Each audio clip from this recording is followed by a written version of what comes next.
राखी की एक हफ्ते की पहली का बात थी। 12 साल का एक उम्र का एक लड़का रामू, जो कि ना अपने सगे बहन की इस राखी में कुछ उपहार देनी चाहती थी। इसलिए रामू सुबह से रात तक जोरदार मेहनत करने लगी। रामू सुबह सुबह न्यूज़पेपर को बांटने का काम शुरू कर दिया।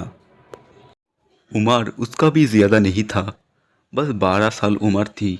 पर वो सुबह से रात तक जो मेहनत करते थी कि अपनी बहन को इस राखी में कुछ अच्छा सा उपहार देगा।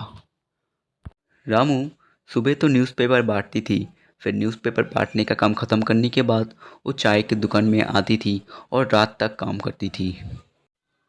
3 साल की पहली का बात था। रात 10 बज रहे थे।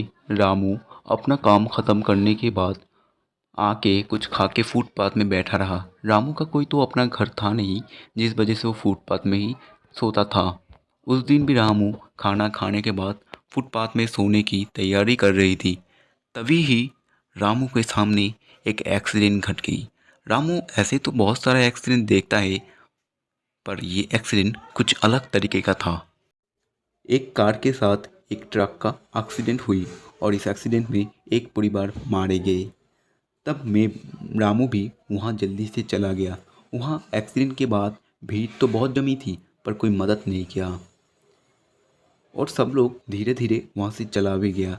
रामू भी वहाँ से जाने लगेगा, तभी उसे एक लड़की की आवाज़ सुनाई दी और रामू जल्दी वहाँ पे गया और देखा वो लड़की अभी भी बेहोश के हुआ है और वो अभी भी ज़िंदा है। फिर रामू ने उसे जल्दी से लेके वहाँ से हॉस्पिटल के ले गया और डॉक्टर ने जल्दी से उसका इलाज भी शुरू कर दिया। उस लड़की के पाँव से बहुत खून निकल रही थी, जिस वजह से डॉक्टर को उसका एक पैर काटनी पड़ी। रामू हर रोज़ शाम को काम ख़त्म करने के बाद उस लड़की के साथ मिलने जाता था। ऐसे करके रामू हर रोज़ लड़की के साथ मिलने जाता था। गुड़िया को पता लग गई थी उस लड़के ने ही उसे बचाया था और एक्सीडेंट में उसके माँ बाप मारे गई। गुड़िया रंजन को भैया बोल के बुलाता था। एक दिन रामू अस्पताल गई। अरे गुड़िया, क्या है? तू ऐसे खड़ा है?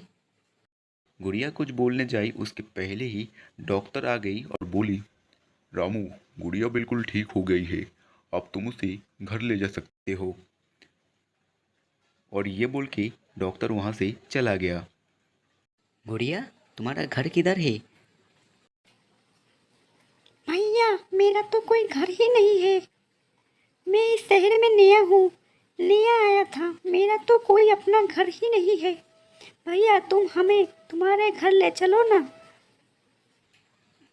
पर गुड़िया, मेरा तो कोई अपना घर ही नहीं है। मैं तो फुटपाथ में रहता हूँ तो।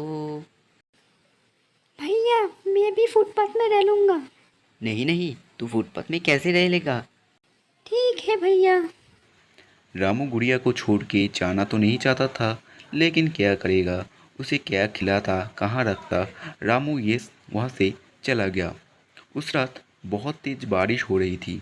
वो फुटपाथ में रामू फुटपाथ में एक पेड़ के नीचे खड़ा था और उसकी ध्यान गुड़िया के पास थी। मैं गुड़िया के साथ ये काम अच्छा नहीं किया। उसका दुनिया में भी कोई नहीं है मेरे जैसे। फिर रामू दौड़ के अस्पताल के दिख गई और रास्ते में ही उसे गुड़िया देखने को मिल गया। फिर रामू उसे उसके साथ ही ले जाता है और जाते हुए बोलता है, तूने कुछ। कुछ खाया क्या बहन? गुड़िया बोलता है। नहीं भैया। फिर रामू अपने पॉकेट से 5 टका निकल के एक बिस्कुट खरीदता है और गुड़िया को खाने को देता है। उसी रात गुड़िया रामू के साथ फुटपाथ में ही सोई। फिर रामू गुड़िया के इस तरफ बाहर सोना अच्छा नहीं लगता। फिर रामू न्यूज़पेपर बेचना शुरू कर दी और उससे उसे जो पैसा मिलता है उससे वो एक घर किराए पे लिया। एक दिन गुड़िया देख। मैं तो पढ़ नहीं पाया, पर तू पढ़ेगा। तू मेरे जैसे नहीं बनेगा। फिर रामू गुड़िया को स्कूल में भर्ती कर देती है। गुड़िया पढ़ाई में बहुत होशियार था। गुड़िया स्कूल बहुत दूर था। उसका एक पैर खराब भी था, जिस वजह से स्कूल जाने में बहुत परेशानी होती है। रामू सोचा इस रक्षाबंधन में गुड़िया को एक साइकिल उपहार देगा। रक्षाबंधन के एक दिन पहले का बात था।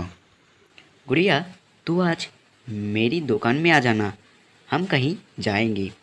ठीक है भैया, मुझे भी तो आपके लिए राखी खरीदनी है। ये बोल के रामू दुकान चला गया। फिर गुड़िया शाम को दुकान में चला गया और दुकान जाके गुड़िया तो अवाक हो जाती है। दुकान में कहीं से आग लग जाती है और सारा दुकान में आग में उड़ जाती थी। और रामू अंदर से बोल रही है, बचाओ बचाओ, कोई तो मुझे बचाओ। बाहर भीड़ तो बहुत जमी है पर कोई मदद करने नहीं आया। गुड़िया जाके रामू को दुकान से बाहर निकाल आ और फिर गुड़िया रामू को लेके हॉस्पिटल चला गया। तुरंत ही उसका इलाज भी शुरू हो गया। 24 घंटे के बाद उसका होश आया और होश आने के बाद उसको पता लगा कैसे उसकी बहन ने उसे जान बचाई।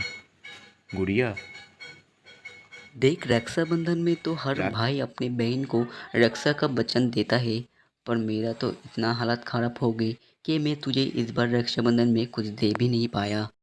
फिर गुड़िया ने अपने कपड़े से थोड़ा सा कपड़ा फाड़ के अपने भाई के हाथ में धागा जैसे वो कपड़ा बांध दिया और बोला, भाई मुझे भैया मुझे और कुछ नहीं चाहिए, तुम सही सलामत हो यही मेरे लिए काफ़ी है।